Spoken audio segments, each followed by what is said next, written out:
Үлгэрийн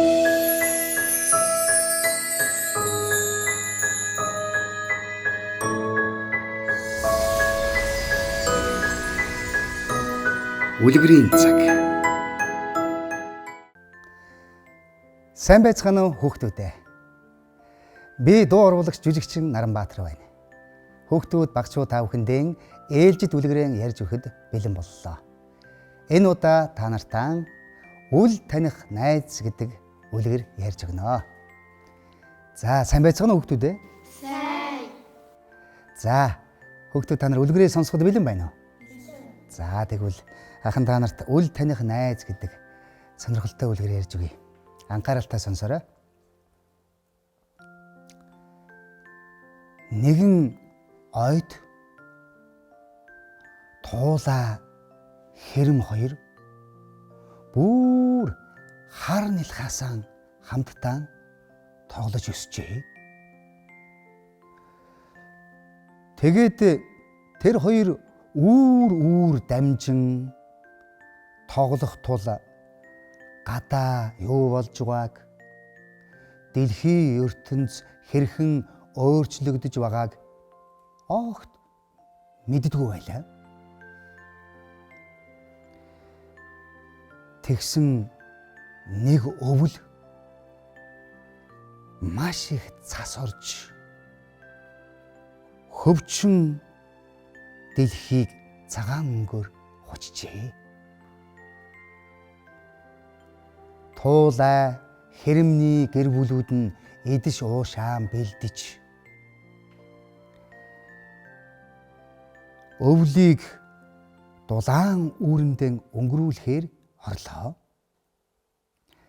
Хэрэмнүүд үзүүр нь харагдахгүй өндөр модны дотор хонгилд нь өвс зулаад үүрэн заслаа. Харин туулааны гэр бүл тэр өндөр модны ёроолд нь нүх ухаад тогтөө сайхан үүр засаад орж гинэ. Тэгээд нэг өдөр хэрэм сайтар барьсан дулаахан үүрэндээ унтаж нэг сэрээд өвлийн ойд мод дамжин тоглохоор үүрнээсээ гарч иржээ.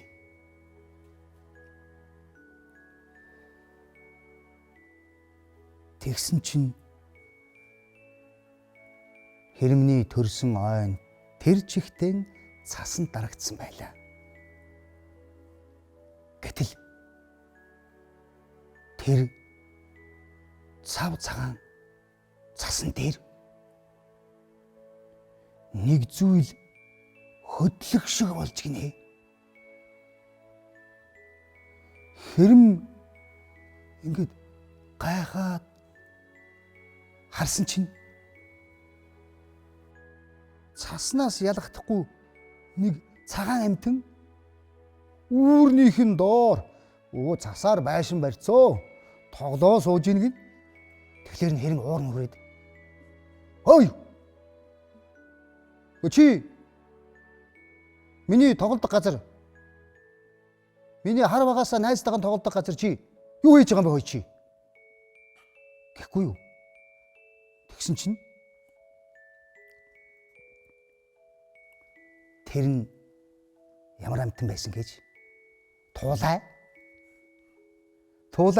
дээш хараад нэг хөх саарл зүстэй бөөвөр амтан уурлаад хашгирч байхыг хараад юу гинэ? Үгүй энд чинь би ч бас тоглолт шүү дээ. Хаврын улирал ирэхээр хараарай. Бид бас бүгдээрээ багаасаа энд тоглож өссөн юм чинь гэж туулаа хариулжээ. Найзууд яасан байх нь вэ? Хэн хэнийгээ таньсангүй. Яагаад гэвэл орчлонгийн хуулиар бор саарл туулай өвөл болохоор цагаан өнгөтэй болдог. Харин хөх саарл хэрэм хөх бор зүстэй хэрэм саарл өнгөтэй болдог. Энийг хоёр найз сайн ухаарсангүй. Ингээд эжилдэн дассан хоёр найз ийхүү өвөлжингөө бие биеэ танихгүй түнжин хагарж маргалдаж тэгээд найртай дэлгэр цаг ирэхэд тэр хоёр үүрнээсээ гарч ирж гинэ. Тэгээд нэг өглөө сэрсэн чинь гүг гэд хөхөө донгодоод өрн дулаан улирал ирснийг зарлж байлаа. Хэрэм туула хоёр тус тусынхаа үүрнээсээ үсрэн гарч ирвэл найзууд яг урдынхан өнгө төрхөөрөө зогсож байлаа. Тэд баярлалдан уулзаж өвөлжингөө нэг амьтантай тэмцэлцнэн ярьж инээн хөгжилдсөн байна. За. Үлгэрээ ойлгосноо те? Үлгэрт бол юуны тухай харсан? За, хэн хэлэх вэ? За, хэлмэд. Товчгоо хэл. Орчлон ертөнцийн хуулиар бол цас мас ороо яхаар ингээд цастайгаа уусаад өнгөөс л явдаг. Тэгж л ойлгосон. Амьтдын зүсэн те? Тий. Нөгөө байглаад дагаад өнгө нь өрчлөгдөд явдаг л гэж хэлсэн. Тэгээ аюу инээдтэй хэрэм тул хоёр өнгө нь өөр болсон чинь биеийг танихгүй те? Танихгүй. Тийм байсан те? Тэгээ өөр юу гарлаа? Хэн хэлэх вэ? За яриа. Ер нь юу гэж бодож байна? Яагаад өнгө зүсэн заах орчлонгийн хуулиар бол миний дuyг зөв хэлсэн. Өшөө хэлэх хөөгд байна уу? Яагаад тэгэд амьтдын зүс өөрчлөгдөд байдаг юм бол? Туулаа өвөл цагаан болж байгаа учраас өөрийгөө чаннаас хамгаалах гэж цагаан цасан дээр явж байгаа.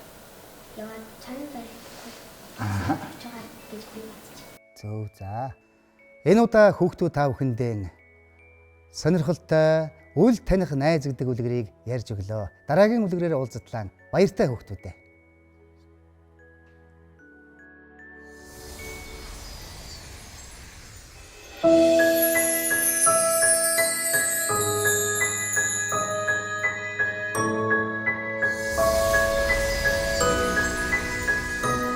Үлгэрийн цаг.